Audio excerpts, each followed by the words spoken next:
বন্ধুরা, আজকের ক্লাসে আমরা শিখব কিভাবে আমরা অনেক সহজে ইংলিশে আমাদের টিচারদের সাথে কথা বলতে পারি। অনেক কারণে কিন্তু আমাদের টিচারদের সঙ্গে কথা বলা লাগে এবং আমাদের টিচাররা কিন্তু ইংলিশে কথা না বললে অনেক সময় আমাদেরকে বকা দেয়। তো আমরা আজকে শিখব কিভাবে আমরা এই বকাটার থেকে পালিয়ে যেতে পারি এবং কিভাবে অনেক সুন্দর করে ইংলিশে টিচারদের সাথেও কথা বলতে পারি। সো মনে করো তুমি স্কুলে গেলা, তুমি স্কুলে যাওয়ার পর ক্লাসে ঢুকতে চাচ্ছ। ক্লাসে ঢোকার আগে কিন্তু তোমাদের টিচারের থেকে অনুমতি নিতে হবে বা পারমিশন নিতে হবে। কিভাবে নিতে পারো? May I come in teacher, may I come in sir. So teacher হলে তুমি টিচার বলবে, স্যার হলে স্যার বলবে। এটা কিন্তু অর্থ হলো যে আমি কি ভেতরে আসতে পারবো নাকি। সো ক্লাসে ঢোকার আগে কিন্তু সব সময় টিচারদের পারমিশন নিয়ে বা অনুমতি নিয়ে ঢুকতে হয়। এরপরে মনে করো তুমি কোনো একটা হোমওয়ার্ক করে নিয়ে গিয়েছো, কিন্তু হোমওয়ার্কের একটা অংশে হয়তো বা তোমার একটু সমস্যা হয়েছিল বা হোমওয়ার্কের ছোট একটা অংশে তুমি হয়তো বা বুঝোনি যে কি করা লাগছিল। তো তোমার এখন তোমার টিচারের হেল্প প্রয়োজন বা সাহায্য প্রয়োজন। তুমি তোমার টিচারকে কিভাবে বলতে পারো যে তোমার এই জিনিসটা নিয়ে হেল্প লাগবে? তুমি তোমার টিচারকে খুব সহজে বলতে পারো, can you please help me with my homework teacher, can you please help me with my homework teacher?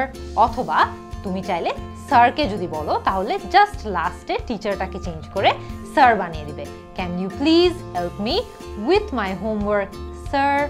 দুটোরই অর্থ হলো যে টিচার অথবা স্যার, আপনি কি আমাকে আমার হোমওয়ার্কটা নিয়ে একটু হেল্প করতে পারবেন? তুমি যদি এত সুন্দর করে টিচারের থেকে হেল্প চাও তাহলে কিন্তু টিচার তোমাকে এত সহজে মানাও করবে না, টিচাররা কিন্তু তোমাকে হেল্প করবে। অনেক সময় এমনও হয় যে টিচাররা বা স্যাররা আমাদের থেকে কিছু একটা চেয়েছে। মনে করো তোমাকে হয়তো বা বলেছে যে তোমার খাতাটা দিতে বা বলেছে হয়তো বা তোমার পেনটা দিতে। টিচারের হয়তো বা তোমার থেকে একটা পেন প্রয়োজন বা পেন্সিল প্রয়োজন। তো সেই জিনিসটা যখন তুমি তোমার টিচারদের হাতে দেবে বা টিচারদেরকে দেবে, সেটা দেওয়ার সময়ও কিন্তু তুমি খুবই সহজে ইংলিশে একটা বাক্য ব্যবহার করতে পারো। মনে করো তুমি এই পেন্সিলটা বা এই কালার পেন্সিলটা তোমার টিচারকে দিচ্ছ, হিয়ার ইউ গো টিচার, অথবা here you go sir.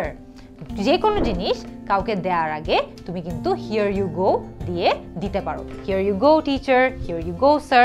So যে কোনো জিনিস দেওয়ার সময় তুমি সহজেই চাইলে এই বাক্যটা বলে দিতে পারো। অনেক সময় কিন্তু তোমাদের টিচাররা মনে করো তোমাদেরকে জিজ্ঞেস করতে পারে যে একটা জিনিস কোথায় আছে। হয়তোবা বললো ওয়ের ইজ দ্য পেন, যে কলমটা কোথায় আছে। ওয়ের ইজ দ্য কপি মানে খাতাটা কোথায় আছে। তুমি যদি উত্তরে বলতে চাও যে জিনিসটা কোথায় রাখা আছে, তুমি সহজেই কিন্তু এটার জবাবও ইংলিশে দিতে পারবা। কিভাবে? হয়তোবা মনে করো তোমার থেকে যেই পেনটা টিচার চেয়েছে সেই পেনটা একটা টেবিলের উপর রাখা। The pen is on the table, এর মানে হলো যে পেনটা টেবিলের উপর রাখা আছে। তোমার থেকে যদি টিচার একটা খাতা চেয়ে থাকে, খাতাটা যদি একটা টেবিলের উপর রাখা থাকে, তুমি বলতে পারো the copy is on the table, এর মানে হলো যে খাতাটা টেবিলের উপর আছে। খেয়াল করে দেখবে তোমার থেকে যেই জিনিসই চাক না কেন, তুমি কিন্তু পুরো সেন্টেন্সটা একই রকম রেখে জাস্ট যেই জিনিসের কথা বলছো সেই জিনিসটা চেঞ্জ করে ফেললেই হচ্ছে। সো যদি পেনের কথা বলো তাহলে পেন বলবা, খাতার কথা বলো তাহলে কপি বলবা, ইরেজারের কথা বললে ইরেজার বলবা, কিন্তু সেন্টেন্সের বাকি সব কিছু কিন্তু সেম রয়ে যাচ্ছে। জাস্ট তুমি যেই জিনিসটার কথা বলছো সেটা বসিয়ে দিলেই কিন্তু কাজ হয়ে যাচ্ছে। এরপরে মনে করো তোমাদের টিচার তোমাদেরকে একদম লাস্টে এসে জিজ্ঞেস করলো যে কোনো একটা জিনিস নিয়ে তোমরা কোনো সমস্যা ফেস করছো নাকি বা প্রবলেম ফেস করছো নাকি।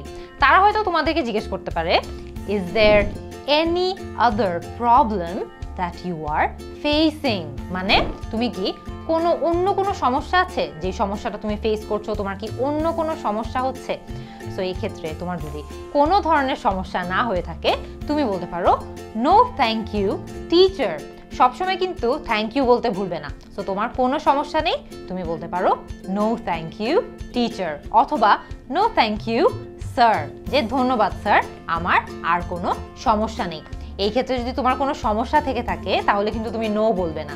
সমস্যা থেকে থাকলে yes sir I have another problem, যে ইয়েস স্যার আমার আরেকটা সমস্যা আছে, বা yes teacher I have another problem. এখানে এই লাইনটা বলার পর তোমার কি নিয়ে সমস্যা হচ্ছে সেটার কথা বলে দিলেই কিন্তু তোমার প্রবলেমটা সলভ, তোমার আনসারটাও দেওয়া হয়ে যাচ্ছে। তো আজকে কিন্তু খুব সহজ একটা ক্লাসের মাধ্যমে আমরা শিখে ফেললাম যে কিভাবে আমরা অনেক সহজে আমাদের টিচারদের সাথেও ইংলিশে কথা বলতে পারি। আশা করি এখন থেকে তোমাদের টিচারদের সাথে ইংলিশে কথা বলার সময় তোমাদের টিচারদের বকা খেতে হবে না এবং তোমরা অনেক সুন্দর করে তোমাদের টিচারদের সাথে ইংলিশে কথা বলতে পারবে। See you in the next class. Tata.